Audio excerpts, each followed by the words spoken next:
மீண்டும் உங்களை நாம் சந்திப்பதிலே மிக்க மகிழ்ச்சி அடைகின்றோம். நான் இலங்கையில் இருந்து பதுளை போதனா வைத்தியசாலையில் இருந்து வைத்தியர் கிருஷான் வேதநாயகம். நாங்கள் பார்த்து கொண்டிருக்கின்ற விடயம் ஆண்களிலே இந்த விதைகளை சுற்றி இருக்கின்ற இந்த நாளங்களிலே ஏற்படுகின்ற விரிவாக்கம், அதாவது வெரிகோசீலுக்கும் இந்த பாலியல் உறவுக்கும் இடையிலே இருக்கின்ற தொடர்புகளையும் பிரச்சனைகளையும் பற்றி பார்த்து கொண்டிருக்கின்றோம். இந்த நிகழ்ச்சியை நீங்கள் யூடியூப்பிலே பார்த்தால் மறக்காமல் லைக் பண்ணுங்கள், ஷேர் பண்ணுங்கள், மணி சின்னத்தை அல்லது பெல் சைனை அமர்த்தி சப்ஸ்கிரைப் பண்ணுங்கள். டிக்டாக்கிலும் இன்ஸ்டாகிராமிலும் ஃபாலோ அப் பண்ணுங்கள். உங்களுடைய நண்பர்களுக்கு இந்த நிகழ்ச்சியை நீங்கள் அறிமுகப்படுத்துங்கள். நேரடியாக தொடர்பு கொள்ள விரும்பினால் வெளியூர் நண்பர்கள் வாட்ஸ்அப்பின் ஊடாக, இமோவின் ஊடாக 00977356245 மூலம் தொடர்பு கொள்ள முடியும். உள்ளூர் நண்பர்கள் 077356245 மூலம் தொடர்பினை மேற்கொள்ள முடியும். எனவே இந்த வெரிகோசீல் ஒருவருக்கு இருக்கின்ற போது அங்கு என்ன நடைபெறுகிறது என்றால், இந்த விதையினுள்ளே இந்த இரத்தம் தேங்குகிறது. பூலிங் ஆஃப் பிளட் என்று சொல்லுவோம். ஏனென்றால் இந்த இரத்தம், அதாவது இந்த நாளங்களினுடைய விரிவாக்கம் காரணமாக நாளங்களுடைய அளவு அல்லது சைஸ் விரிகின்ற போது வருகின்ற இரத்த ஓட்டம் என்ன செய்கிறது என்றால் இந்த விதையினுள்ளே தேங்குகிறது. Pooling of blood. இந்த இரத்தம் விதையினுள்ளே தேங்குகின்ற போது என்ன பிரச்சனை ஏற்படுகிறது என்றால், இந்த விதைக்கு என்ன ஏற்படுகிறது? ஒரு சூடு, ஒரு ஹீட் உருவாகிறது. எனவே இந்த வெப்பம், இந்த சூடு ஆனது, உங்களுக்கு தெரியும், எந்த ஒரு இடத்துக்கும் இரத்த ஓட்டம் கூடுகின்ற போது அந்த இடத்திலே அந்த கையோ காலோ எப்படி இருக்கும்? நன்றாக வெப்பமாக இருக்கும்.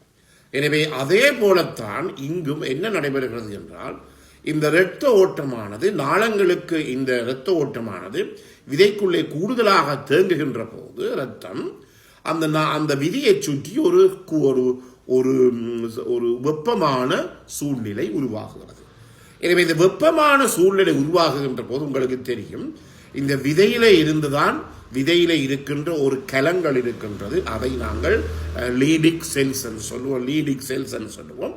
இந்த கலங்களிலே இருந்துதான் இந்த ஆண்களாக இருப்பதற்குரிய ஹோமோனாகிய டெஸ்டெஸ்டரோன் வெளியிலே வருகிறது.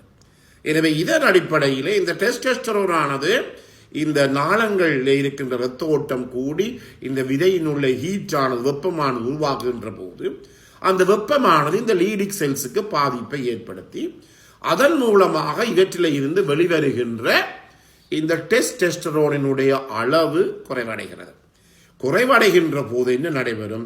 இந்த டெஸ்டெஸ்டரோன் தான் விதையினுள்ளே எங்களுடைய விந்துக்களினுடைய அளவு, விந்துக்களினுடைய அமைப்பு, விந்துக்களுடைய அசைவு எல்லாவற்றுக்கும் இந்த டெஸ்டெஸ்டரோன் தான் தேவை. எனவே என்ன நடைபெறுகிறது? இந்த மூன்றையும் இந்த வெரிகோசீல் பாதிக்கின்றபடியினாலே இந்த வெரிகோசீல் இருக்கின்ற ஆணினுடைய இந்த ஸ்பெர்ம் கவுண்ட் என்று சொல்லுவோம், விந்தினுடைய அளவு, விந்தினுடைய அமைப்பு, அதாவது குவாலிட்டி என்று சொல்லுவோம், அதே நேரத்தில் விந்தினுடைய அசைவு, மொபிலிட்டி என்று சொல்லுவோம், எல்லாமே பாதிக்கப்படுகிறது. மிக மிக மிக மிக முக்கியமானது. எனவே இதை நாங்கள் கட்டாயமாக கவனித்து கொள்ள வேண்டும்.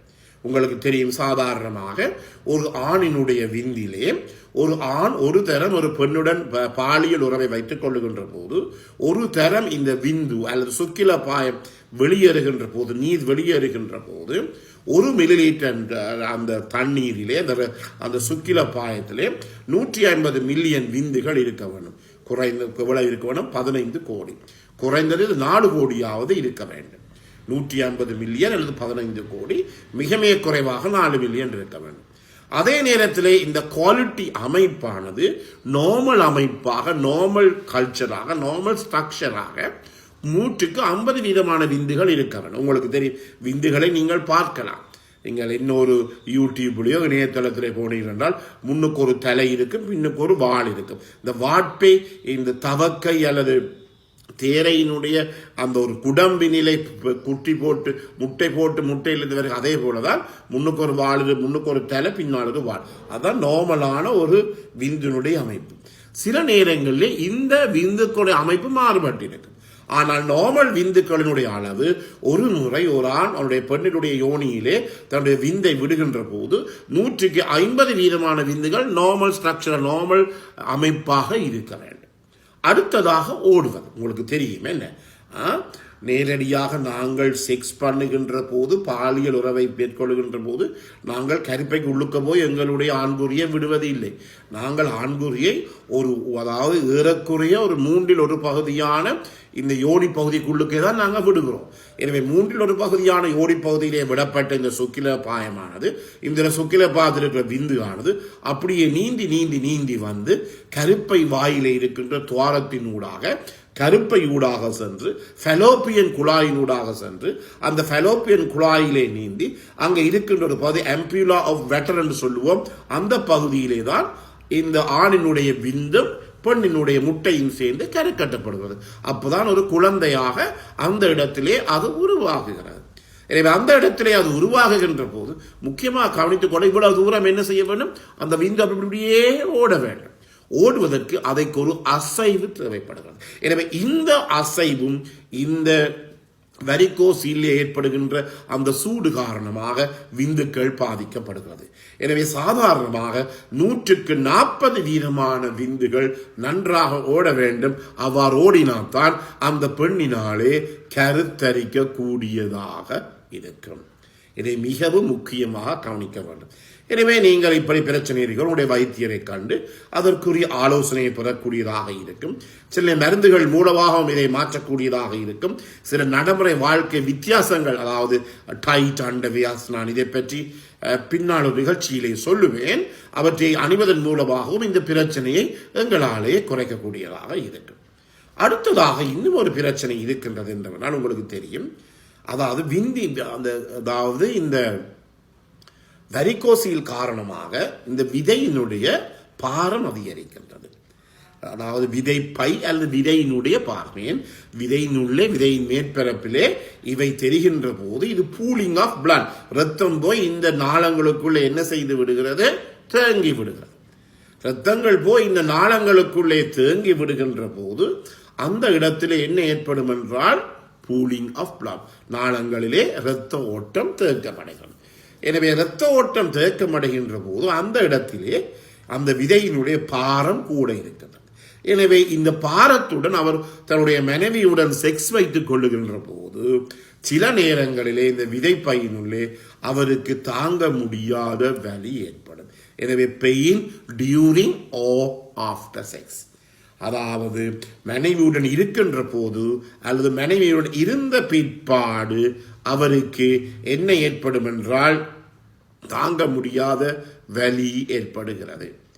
அதே நேரத்திலே இந்த வலி எப்போது ஏற்படும் என்றால் தொடர்ச்சியாக ஒரு 40-50 நிமிடங்கள் மனைவியுடன் செக்ஸ் பண்ணுகின்ற போது அல்லது இவற்றுக்கு மேலதிகமாக என்ன செய்கின்ற போது கூட நேரம் தொடர்ச்சியாக நின்று கொண்டு வேலை செய்கின்ற போது, அது ஆஃப்டர் ப்ரொலாங் ஸ்டாண்டிங் என்று சொல்லுவோம். தொடர்ச்சியாக கூடுதலான நேரம் இந்த வெரிகோசில் நபர்கள் கூடுதலான நேரம் வேலை செய்து கொண்டு நின்று கொண்டு வேலை செய்கின்ற போது இது ஒரு விதமான அதாவது ஒரு அந்த விதையினுள்ளே ஒரு தாங்க முடியாத வலியையோ ஒரு நோவையோ ஏற்படுத்தக்கூடியதாக இருக்கின்றது. எனவே நான் இப்ப சொன்னபடியினாலே தான் இது வருத்தம் வரும் என்று இல்லை. சில மனநிலையிலேயே அவர்கள் டாக்டர் என்னாலே செய்ய இயலாம கிடக்கிறது, எனக்கு பிள்ளை பிறப்பதில்லை இந்த வெரிகோசில் காரணமாக என்று சொல்லி பலதரப்பட்ட பிரச்சனைகளை அவர்கள் சொல்லக்கூடியதாக இருக்கும். எனவே யோசிச்சு கொண்டிருந்த வேலையில் அதற்குரிய சிகிச்சை முறைகள் எல்லாம் இருக்கின்றது. எனவே அவற்றை நாங்கள் மேற்கொள்ளுகின்ற போது, சிகிச்சை முறைகளை நாங்கள் மேற்கொள்ளுகின்ற போது அவற்றுக்குரிய நடவடிக்கைகளை எங்களாலே எடுக்கக்கூடியதாக இருக்கும். இதன் காரணமாக நாங்கள் இவற்றிலே இருந்து விடுபடக்கூடியதாக இருக்கும். எனவே வாழ்வு வாழ்வது ஒரு தரம்தான். அந்த ஒரு தரம் உங்களுக்கு கொடுக்கப்பட்ட சான்ஸை நாங்கள் ஒழுங்காக வாழ்வது மிக மிக முக்கியமானது. எனவே தயவு செய்து ஒழுங்காக வாழுங்கள். உங்களுடைய மனைவியோ உங்களுடைய ஆண் துணையோ திருப்திப்படுத்த முனையுங்கள். மீண்டும் நீங்கள் தருகின்ற அனைத்து ஆதரவுக்கும் எமது மனமார்ந்த நன்றி தெரிவித்துக் கொண்டு விடை பெறுகிறேன். நன்றி, வணக்கம்.